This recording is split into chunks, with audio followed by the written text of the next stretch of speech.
America has a drug problem, and now the nation's fastest growing substance abuse problem is prescription drugs. Every year, 1.4 million children and young adults begin experimenting with prescriptions and over-the-counter medications. And when I was 14, I got exposed to prescription drugs. A lot of my friends were prescribed to ADD medications, and I could just find painkillers everywhere. And the problem is only getting worse. In the last 10 years, there's been a 400% increase in prescription medication abuse. If we sit back and do nothing about this growing epidemic, in 10 years, 22.4 million of our children and young adults will be experimenting with prescription drugs. Prescription drugs are really needed and necessary for the conditions and people for which they're prescribed, but they're falling into the wrong hands. 70% of all prescription drugs that are abused are coming from family and friends. We can change that. Be aware, don't share, lock your meds.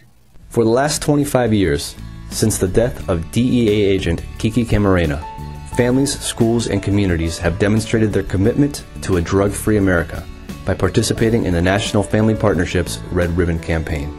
During Red Ribbon Week, October 23rd through 31st, we're focusing on prescription drugs, and we're asking everyone to join us in helping us reduce the epidemic that we're facing.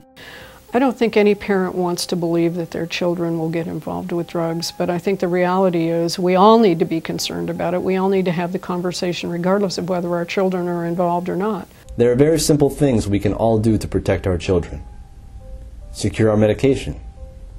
Take inventory of our medicine cabinets. Properly dispose of unused medications. And spread the word to family and friends. This year's Red Ribbon theme is I Am Drug Free, seeing our choices and our consequences.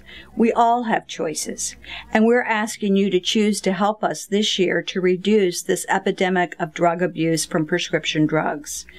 Our children have the right to grow up drug-free, and we have the responsibility to make that happen.